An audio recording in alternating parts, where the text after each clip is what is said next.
कहानी की शुरुआत में हमें माउंटेन के एरिया को दिखाया जाता है, जहां पर हम केली और सोफी नाम की लड़की को देखते हैं, जो कि एक कैबिन के अंदर होती हैं। और केली एक क्लाइंबर है और वो अपनी बेस्ट फ्रेंड के साथ यहाँ पर क्लाइंबिंग करने के लिए आई हुई है। दरअसल केली के साथ बहुत पहले एक हादसा हुआ था और उसी की यादों में केली यहाँ पर हर महीने आती है।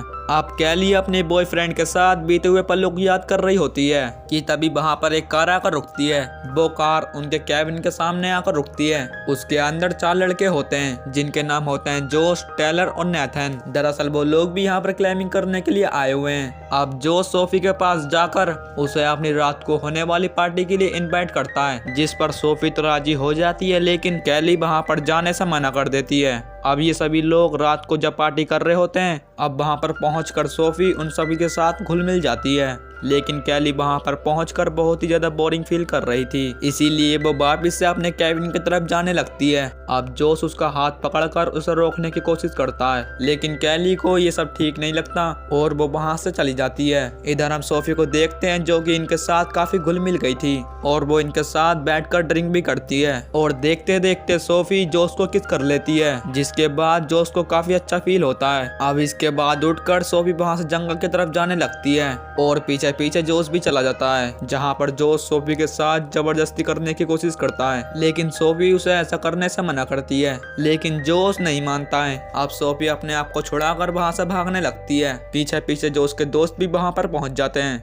जिस पर जोश की यह हरकत पर गुस्सा करते हैं। अब वो सब मिलकर सोफी को जंगल में ढूंढने लगते हैं। अब सोफी उन लोगों को तो मिल जाती है, लेकिन जोश जैसे ही सोफी को देखता है, उसके सिर पर जोरदार पंच मारता है, जिसकी वजह से वह पहाड़ी से नीचे गिर जाती है और अब वह बहुत ही ज्यादा घायल थी। ये सब देखकर जोश के दोस्त काफी गुस्सा करते हैं। इधर हम देखते हैं कि सोफी जब पहाड़ों से नीचे गिरी थी, उसकी आवाज सुनकर केली अब जग जाती है और उसे ढूंढने के लिए वो जंगल में आ जाती है। वो सभी लोग सोफी के पास पहुंचकर उसे हॉस्पिटल पहुंचाने का प्लान बना रहे होते हैं, लेकिन जोश ऐसा नहीं चाहता था। वो अपने दोस्तों से कहता है कि तुम पागल हो, अगर एक बार सोफी होश में आ गई, वो पुलिस को सब कुछ बता देगी, इसकी वजह से हम सभी को जेल हो सकती है। लेकिन वो सभी लोग जोश को काफी समझाते हैं, लेकिन जोश एक भी बात नहीं मानता। उल्टा वो सोफी को मारने के लिए कहता है। वो देखते देखते एक पत्थर को उठाकर सोफी के सिर में मार देता है और वो सभी को एक एक कर ऐसा करने के लिए कहता है। मजबूरन उन सभी को ऐसा करना पड़ता है। इधर दूसरी तरफ ये होते हुआ देख रही थी केली, और ये सब चीज वो अपने कैमरे में शूट कर लेती है। जब वो चारों लोग सोफी को पहाड़ से नीचे फेंकते हैं, ये सब देखकर केली की चीख निकल जाती है। इसकी वजह से उन्हें पता चल जाता है कि केली यहाँ पर आ चुकी है,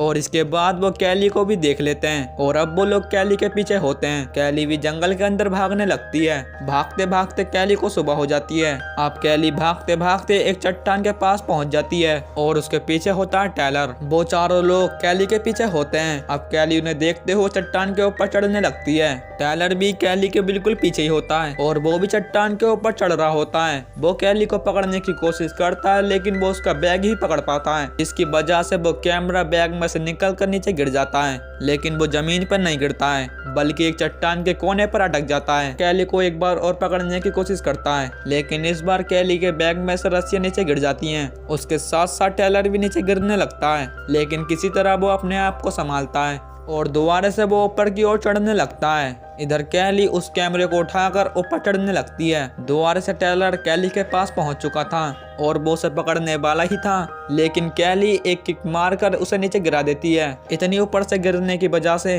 टेलर की एक टांग टूट जाती है। अब वो काफी ज्यादा घायल भी हो चुका था। अब वो सभी लोग टेलर को जल्दी से कैबिन के अंदर लेके जाते हैं और उसे कुछ दवाइयां देकर वहीं पर लेटा देते हैं, और वो सभी लोग अपना क्लाइंबिंग का सामान लेकर उसी चट्टान के पास वापस से आ जाते हैं। तभी जोश कहता है कि वो अपने ग्लव्स कैबिन में भूल आया, और इसके बाद वो अपने ग्लव्स लेने कैबिन के अंदर जाता है, जहाँ पर उसके पीछे पीछे नेथन भी जाता है, क्योंकि उसे लगता है कि वो टेलर को भी मार देगा। लेकिन जब वो कैबिन में पहुंचता है, जहाँ पर जोश कहता है कि टेलर बिल्कुल ठीक है, वापिस से तीनों लोग क्लाइंबिंग करना शुरू करते हैं। इधर हम केली को देख पाते हैं, जो कि बहुत तेजाई से चट्टान के ऊपर चढ़ रही थी, और तभी अचानक से एक बिल के पास एक सांप नजर आता है और वो सांप उसके शरीर के ऊपर चढ़ने लगता है, लेकिन थोड़ी देर बाद वो सांप चला जाता है। अब कैली चढ़ते चढ़ते काफी थक चुकी थी और उसे बहुत ही ज्यादा प्यास भी लग रही थी और अपने बैग से एक बोतल निकालती है और उसमें से पानी पी लेती है और उसमें से उसने आधा पानी ही पिया था, लेकिन अचानक से वो बोतल नीचे गिर जाती है। अब ये सोचकर कैली बहुत ही ज्यादा परेशान थी कि उसे बहुत ही ज्यादा प्यास लगने वाली है और इस चट्टान पर बिना पानी के कैसे सर्वाइव करेगी, लेकिन किसी तरह अपना हौसला बढ़ाकर ऊपर की ओर चढ़ने लगती है। उसे कुछ ही दूरी पर एक रस्सी दिखाई देती है और अपने बॉयफ्रेंड के सिखाए हुए स्टैंड से एक कैंप तक पहुंचती है जो कि पहले से बना हुआ था। यहाँ पर वो सुकून की सांस लेती है। इधर हमें जोश और उसके दोस्तों को दिखाया जाता है जो कि शॉर्टकट की मदद से उस चट्टान के ऊपर पहुंच चुके थे। अब ऊपर से जोश कहता है कि उसे बस वो कैमरा चाहिए, अगर तुम हमें कैमरा दे दोगी तो हम तुम्हें बिना कुछ कहे यहाँ से जाने देंगे। और ये कहकर जोश रस्सी को नीचे की तरफ फेंकता है और वो उससे कहता है कि वो इस रस्सी में कैमरा बांध दे। लेकिन कैली भी एक बहादुर लड़की थी, वो एक पर्चे पे गाड़ी लिख कर रस्सी में बांध देती है और जोश उसे पढ़कर काफी ज्यादा गुस्से में आ जाता है। अब रात भी हो चुकी थी और कैली भी उस कैंप में आराम कर रही थी, लेकिन जोश एक बहुत ही भारी बैग नीचे की तरफ फेंकता है जिसकी वजह से वो कैंप डिसबैलेंस होकर टूटने लगता है। लेकिन किसी तरह जोश के फेंके हुए बैग को पकड़कर उसके ऊपर लटक जाती है। अब जोश उस रस्सी को काटने लगता है, लेकिन कैली किसी तरह एक चट्टान के कोने को पकड़ लेती है और इस तरह से वो अपनी जान को बचा पाती है।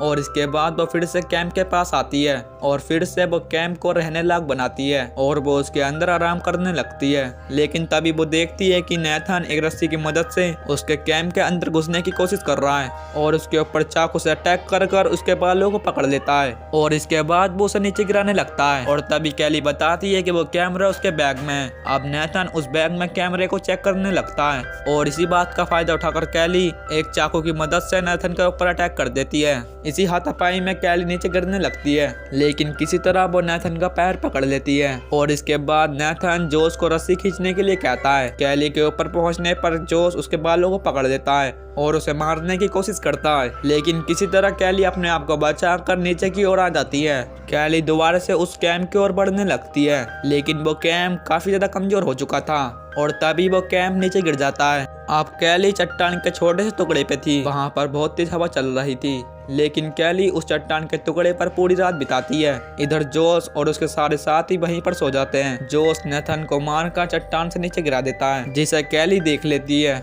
अब थोड़ी देर बाद जब नेरोड की नींद खुलती है तो वो उससे नेथन के बारे में पूछता है। फिर जोश उससे कहता है कि बहुत ज्यादा ठंड होने की वजह से वो वापस अपने कैबिन में चला गया, लेकिन कहीं ना कहीं नेरोड को जोश पर शक होता है। इसके बाद नेरोड जोश से कहता है कि वो अब कैली के पास जाकर उससे कैमरा मांगेगा और एक रस्सी की मदद से नीचे लटक कर कैली के पास जाकर और उससे कहता है कि जल्द से मुझे कैमरा दे दो, अगर तुम कैमरा नहीं दोगी तो तुम्हें जोश मार डालेगा कि जब उसने अपने सगे भाई को नहीं छोड़ा तो मुझे क्या छोड़ेगा। नेरोड को कैली की इस बात पर यकीन नहीं होता है, लेकिन ये बात कैली जब उससे बार बार कहती है तो नेरोड को कहीं ना कहीं उस पर यकीन होने लगता है। तब नेरोड उससे कहता है कि वो कैमरा मुझे दे दे, वो उस कैमरे में से मेमोरी कार्ड को निकाल ले। अब इसके बाद कैली भी ऐसा करती है, उस कैमरे में से मेमोरी कार्ड को निकालकर कैमरा को नेरोड को दे देती है और इसके बाद नेरोड ऊपर जाता है। नेरोड जोश को वो कैमरा दे देता है, लेकिन जोश भी काफी चालाक आदमी था। जब वो उस कैमरे को चेक करता है तो उसके अंदर मेमोरी कार्ड नहीं था। इस बात से जोश को काफी ज्यादा गुस्सा आता है और वो नेरोड को रस्सी से बांध देता है और जोश नेरोड से कहता है कि वो भी कैली के साथ मिला हुआ है। वो नेरोड के ऊपर शराब डालकर और उसके अंदर आग लगाकर चट्टान के ऊपर से गिरा देता है। ये देखकर कैली बहुत ही ज्यादा डर जाती है। अब जोश कैली को लास्ट वार्निंग देता है और वो उससे कहता है कि तुम मुझे मेमोरी कार्ड दे दो, अगर मैं नीचे आया तो तुम मारी जाओगी। लेकिन कैली अभी भी हिम्मत नहीं हारती और वो चट्टान की दूसरी ओर जाने लगती है, लेकिन तभी वहाँ पर उसे एक और सांप नजर आता है। इसी बीच जोश भी वहाँ पर पहुँच जाता है और वो एक चाकू की मदद से कैली के ऊपर हमला करता है। अब कैली भी जोश का डट के सामना कर रही थी और वो कैली को बहुत बुरी तरह से मारता है और इसी बीच जोश का हाथ एक बिल के अंदर चला जाता है और वो वहाँ पर वो सांप उसे काट भी लेता है और इसके बाद जहर चढ़ने की वजह से वो काफी ज्यादा कमजोर हो चुका था, लेकिन अभी भी वो लगातार कैली के ऊपर हमला कर रहा था। अब जब कैली उसे कमजोर देखती है तो उसे अपनी पूरी ताकत लगाकर नीचे गिराने लगती है, लेकिन वो किसी तरह उस चट्टान के कोने को पकड़ लेता है। लेकिन कैली उसकी एक भी नहीं सुनती, उसे नीचे गिराकर उसे वहीं पर मार देती है। और इसी के साथ ये मूवी यहीं पर खत्म हो जाती है। अगर दोस्तों ये वीडियो आपको कैसी लगी हो मुझे कमेंट में जरूर बताना। अगर आप चैनल पर नए हो तो चैनल को सब्सक्राइब कर बेल आइकन को प्रेस कर देना और ऐसी ही इंटरेस्टिंग वीडियो देखने के लिए मेरे साथ जुड़े रहना। और मैं मिलता हूँ आपको एक न्यू वीडियो में।